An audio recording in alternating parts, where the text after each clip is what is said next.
সমাজের কর্ণধার এরাই বেশিরভাগ এই প্রশ্নটা তোলে। এটাই অল্প সময়ের ভিতরে বুঝাইতে চেষ্টা করব। আমি যদি উনাদেরকে প্রশ্ন করি বাড়ির ফাউন্ডেশন কেন,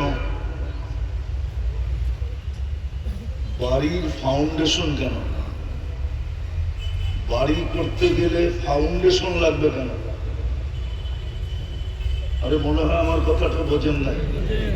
বিল্ডিং করতে গেলে ফাউন্ডেশন লাগবে না লাগবে না? ফাউন্ডেশন যত মজবুত বিল্ডিং তত, ঠিক না? ফাউন্ডেশন যত দুর্বল বিল্ডিং তত দুর্বল, ঠিক না? এই জগতেরও একটা ফাউন্ডেশন আছে। জগৎটা অতদিন টিকা থাকবে যতদিন ফাউন্ডেশনটা ঠিক থাকবে। যেদিন ফাউন্ডেশন বিলুপ্ত হয়ে যাবে জগৎটাও বিলুপ্ত হয়ে যাবে। জগতের ফাউন্ডেশন হলো দিন, দিনদার। এটাই যেরকম সারা দুনিয়া একমত, সারা দুনিয়া না মুসলিম দুনিয়া একমত যে দিন যতদিন থাকবে, দিনদার যতদিন থাকবে, চাই সংখ্যায় একজন হোক। আল্লাহর কাছে সংখ্যা না, সংখ্যা আল্লাহর কাছে কোনো বিষয় না, সংখ্যা একজন হোক। এই জন্য হাদিসে ইঙ্গিত আছে, হাত্তা ইউকালু আলা যাহরিল আরদি ওয়াহিদুন আল্লাহ আল্লাহ। একজনও যদি থাকে তারপর এই জগৎটা টিকা থাকবে। যদি জগতের ফাউন্ডেশন থাকে তাহলে আমাদের দুনিয়ার কি ফাউন্ডেশন নাই? আপনার যুক্তি কি বলে?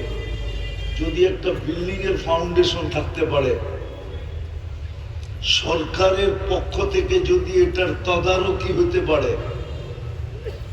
বিল্ডিং তো আপনি ইচ্ছা করলেই বানাইতে পারবেন না, প্ল্যান পাস করতে হবে, পুরা নকশা আপনাকে দিতে হবে। যখন বিল্ডিং এর কাজ শুরু করবেন সরকারের পক্ষ থেকে বা সিটির পক্ষ থেকে তদারকি চলবে, ঠিক না? চেকিং চলবে না? যদি একটা বিল্ডিং এর জন্য এত কিছু হতে পারে তাহলে এই দুনিয়ার কি কোনো ফাউন্ডেশন নাই? আপনার যুক্তি কি বলে? বিবেক কি বলে? আছে না, হওয়া উচিত, ঠিক না? যদি একটা বিল্ডিং এর ফাউন্ডেশন হইতে পারে, এটার জন্য নকশা পাস করতে হইতে পারে, আবার বানানোর সময় তদারকি হতে পারে, তাইলে এই দুনিয়াটার কি কোনো ফাউন্ডেশন নাই? বিবেক কি এটা বলে না? যুক্তি লজিকে এটা আসে না যে এই দুনিয়ার ফাউন্ডেশন কি? দুনিয়ার ফাউন্ডেশন হলো মসজিদ। একটা একটা করে দেখাই, দুনিয়ার ফাউন্ডেশন মসজিদ। যদি দুনিয়ার ফাউন্ডেশন মসজিদ না হইতো, মানুষ এখনো কিন্তু আসে নাই, মানুষ এখনো তৈরি হয় না। কিন্তু আল্লাহর ঘর কেন নামায় দিলেন? মানুষ কিন্তু এখনো তৈরি হয় নাই। সিলেটের ওলামা আমার সাথে একমত হবে, মানুষ এখনো তৈরি হয় নাই। আদম আলাইহিস ইসলামের এখনো অস্তিত্ব হয় নাই, মাটিও আনা হয় নাই। জানি না প্ল্যানিং হয়েছে কি হয়েছে না, এটাও জানি না। প্ল্যানিং হয়েছে কি হয়েছে না এটাও জানি না। আল্লাহ সিদ্ধান্ত নিছেন কি নেন নাই এটাও জানি না। কিন্তু আল্লাহ ঘর নামায়া দিছেন। আউয়ালা বাইতিন উযিয়া লিন-নাস,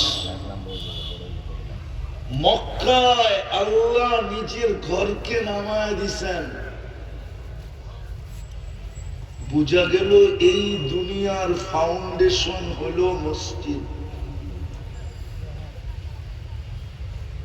এই দুনিয়ার ফাউন্ডেশন হলো মাদ্রাসা, এই দুনিয়ার ফাউন্ডেশন হলো এই কোরআনী মাহফিল। ফাউন্ডেশন যত মজবুত হবে তত বিল্ডিং তত বেশি মজবুত হবে। ওইখানে ঘুমাইতে যে আত্মা কাঁপবে না, ঘুমাইতে যে আত্মা কাঁপবে না। ওটা ইঞ্জিনিয়ারই বলবে এই বিল্ডিং কতটুকু ভূমিকম্প সইতে পারবে, ইঞ্জিনিয়ার বলে দিবে। এটার ফাউন্ডেশনে বলে এটা 9 মাত্রার ভূমিকম্প সয়া নেবে। বলেন 9 মাত্রার ভূমিকম্প যদি সয়া নেয় তো আপনি তো নাকে তেল দিয়ে ঘুমাবেন, বলবেন আমাদের এখানে তো 5-6 বেশি হয় না, আমি নাকে তেল দিয়ে ঘুমাই। কেননা বিল্ডিং এর ফাউন্ডেশন কি মজবুত। তো যারা প্রশ্ন তোলে যে এত মসজিদ কেন, এত মাদ্রাসা কেন, গলি গলি কোরআনী মাহফিল কেন, ওটারই জবাব দিতে চাইতেছি আমি। এই জগতেরও একটা ফাউন্ডেশন আছে আর এই দুনিয়ারও একটা ফাউন্ডেশন আছে।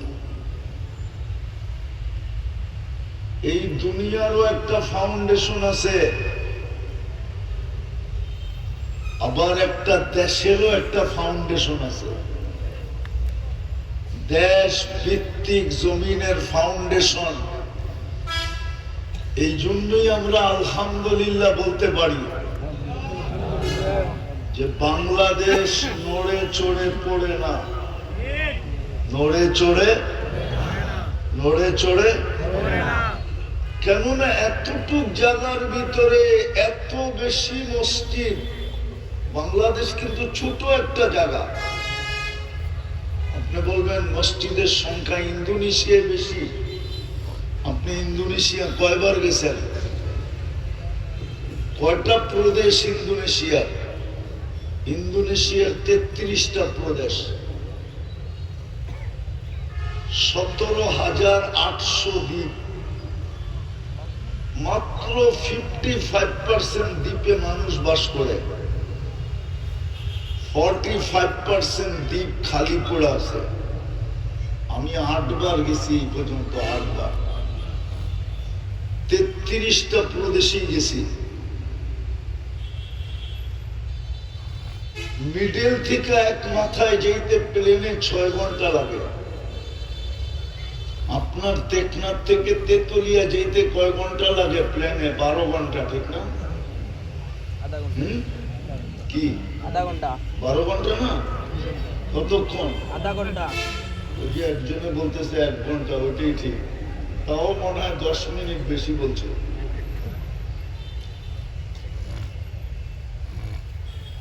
জাকার্তার থেকে জয়াপুরা যেতে 6 ঘন্টা লাগে। আমি নিজে ফ্লাই করছি, পাপুয়া গিনি। 6 ঘন্টা লাগে। সিলেট থেকে সৌদি আরব মক্কা যেতে 6 ঘন্টা লাগে। ঠিক এতটুকু দূরত্ব হলো মধ্যের থেকে আরেক মাথা। কিন্তু আমাদের মতো এই ছোট দেশে এতগুলা মসজিদ দুনিয়ার কোন দেশে নাই। এই জন্যই তো এটা আলহামদুলিল্লাহ লড়ে চড়ে কিন্তু পড়ে না। কারণ এটা ফাউন্ডেশন কি মজবুত। ফাউন্ডেশন। দ্বিতীয় এত মাদ্রাসা দুনিয়ার কোথাও নাই যেটা দ্বিতীয় ফাউন্ডেশন। এত মাদ্রাসা দুনিয়ার কোথাও নাই, এতটুক জায়গার ভিতরে। শুকরিয়া আদায় করেন, বেঁচে গেছেন। এই যুগ হুজুরদের পেটে পাথর বাঁধার কারণে ইমামদের আর হুজুরদের যে বেতন, ওই বেতনের দিকে আর বর্তমান যুগের দিকে তাকাইলে এটাই সত্য হবে আমার কথা, যে এই যুগ হুজুররা পেটে পাথর বাঁধতেছে। ইমামের যেই কয় টাকা বেতন আর কমিটির যেই অবস্থা, বেতন দিয়া যদি হাসি মুখে দিত তাইলে ভালো ছিল। ইমামকে 24 ঘন্টা কান ধরে ঘুরানো আর কমিটি মাদ্রাসার ওস্তাদদেরকে 24 ঘন্টায় চাপে রাখা, তারপরে যেই কয় টাকা বেতন পায় এই যুগে, এটা পেটে পাথর বাঁধার মতোই।